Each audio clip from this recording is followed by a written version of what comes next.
మా ప్రభువైన యేసుక్రీస్తు నామమున మీ అందరి శుభవందనాలండి. ఈరోజు దేవుని వాగ్దానం కీర్తనల గ్రంథం 89వ అధ్యాయం 24వ వచనము.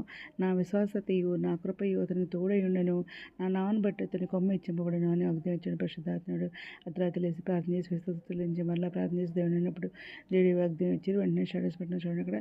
అవునండి, అందులో కూడా ఉదయకాల సాయంత్రం అర్ధరాత్రి ప్రార్థన చేస్తున్నాం, స్తుతియాగం చేస్తున్నాం. బైబిల్ దేవుని కృపలను పూర్తి రాశానండి. ఇంకా దీనికి మరి రిఫరెన్స్లు చూసుకుంటే ముందుగా దేవుని కృప మనకి తోడుగా ఉండదు అని చెప్పేసి అంటున్నారు కదండి. కీర్తన గ్రంథం 89వ అధ్యాయంలో 28వ విషయంలో దేవుడు ఏం మాట్లాడుతున్నారంటే, నా కృప నిత్యము అతను తోడుగా ఉండి చేసేదను, నా నిబంధన అతనితో శ్రమగా ఉండను అని చెప్పేసి మాట్లాడుతున్నారు దావీదు కీర్తనకారుతో. ఇంకా మనతో కూడా అలాగే మాట్లాడుతున్నారు అనమాట.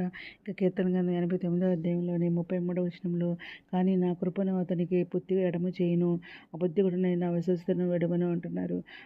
మనతో కూడా మరి మాట్లాడుతున్నారు అనమాట. ఈ మాటలు దేవదగీతతో మాట్లాడినట్టు. ఇంకా 2వ సమూయేలు రాసిన గ్రంథం 7వ అధ్యాయం 15వ వచనంలో దేవుడు ఏం మాట్లాడుతున్నారంటే, నిన్ను స్థాపించుటకై నేను కొట్టివేసిన సౌలునకు నా కృప దూరమైనట్టు అతనికి నా కృప దూరం చేయను అంటున్నారన్నమాట. ఆయన కృప మనకి ఎప్పుడు దూరం చేయనని మాట్లాడుతున్నారనమాట. ఇంకా ఆయన నామం బట్టి మనకి ఘనత హెచ్చింపు అని అక్కడ మాట్లాడుతున్నారు. కీర్తన గ్రంథం 89వ అధ్యాయంలోని 17వ వచనంలో ఏమంటున్నారంటే, వారి బలమునకు అతిశయాస్పదము నీవే, నీ దయచేతనే మా కొమ్మ హెచ్చింపబడుచున్నదని దావీదు కీర్తనకారుడు మాట్లాడుతున్నారు. ఇంకా 16వ వచనంలో కూడా, నీ నామమును బట్టి వారు దినమెల్లా హర్షించుతున్నారు, నీ నీతి చేత హెచ్చింపబడుచున్నారు అని చెప్పేసి కూడా మాట్లాడుతున్నారు అనమాట. ఇంకా మనం కూడా అలాగే మరి అనుకోవాలన్నమాట.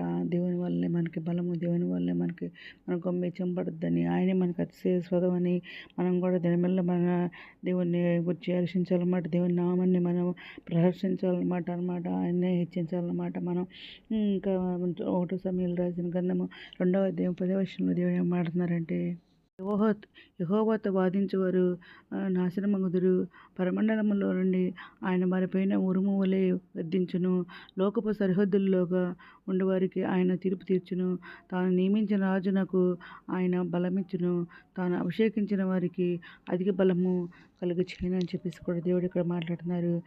ఇంకా శత్రువులపై అయితే విజయము, మరి దేవుని శక్తి గురించి ఇక్కడ కీర్తన గ్రంథం 89వ అధ్యాయంలో 23వ వచనంలో దేవుడు ఏం మాట్లాడుతున్నారంటే, అతని ఎదుట నిలవకుండా అతని విరోధులను నేను పడగొట్టేదను, అతని మీద పగబట్టి వారిని మోతేదను అని చెప్పేసి దేవుడు ఇక్కడ మాట్లాడుతున్నారు అనమాట. మన శత్రువులపై మనకు విజయం కలుగజేస్తానని, దేవుని శక్తిని చూపిస్తానని ఇక్కడ దేవుడు మాట్లాడుతున్నారు.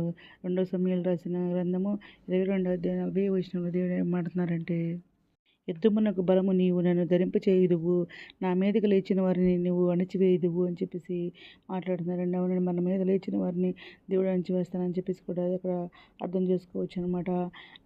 ఇంకా కీర్తన గ్రంథం 89వ అధ్యాయము 25వ వచనంలో దేవుడు ఏం మాట్లాడుతున్నారంటే, నేను సముద్రం మీద అతని చేతిని, నదుల మీద అతని కుడి చేతిని ఉంచేదను అని చెప్పేసి దేవుడు ఇక్కడ మాట్లాడుతున్నారు అనమాట.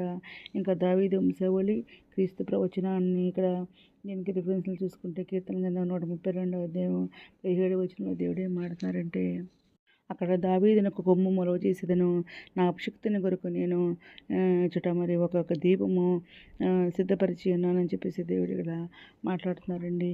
ఈ వచనాలన్నీ కూడా దేవుడు తన ప్రజలకు తోడుగా ఉండి మరి వారిని హెచ్చించి శత్రువుల నుండి కాపాడుతాడని నమ్మకాన్ని బలపరుస్తాయి అన్నమాట.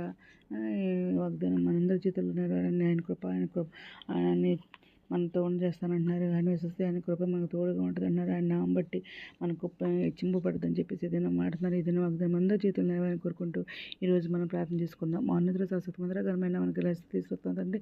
అందులో ప్రపంచ ప్రతి ఒక్క బిడ్డని పేరు పేరుని జ్ఞాపకం చేసుకోండి అని ప్రతి ఒక్క బిడ్డగా అవసరం తెచ్చిన నకలు తెచ్చిన కోరికలు తెచ్చిన చంటి బిడ్డలు మంచి జరిగింది దర్శనాలు దేవుండి, నిరుద్యోగులు ఉద్యోగాలు తెచ్చండి, ఆర్థిక ప్రజలకు ఆర్థిక సాయం తెచ్చండి, అందరికీ స్వస్థపరచండి, వేదనతో ఓదార్చండి, ఎక్కువగా వారి తన రక్షణ తెచ్చండి, యవనస్తులు బలపరిచిన కాలం కాయబడి కూర్చోపండి, మిత్రులు రాని మీరు క్షేణి మీద సిద్ధపడి కూర్చోమని ఎత్తపిల్లకుండా బాగా దయచేయమని మా ప్రభు పీరేషన్ యేసుక్రీస్తు పరిశుద్ధమైన నామమున అడిగి పెట్టుకుంటూ ప్రార్థిస్తాం రమ్మదండి.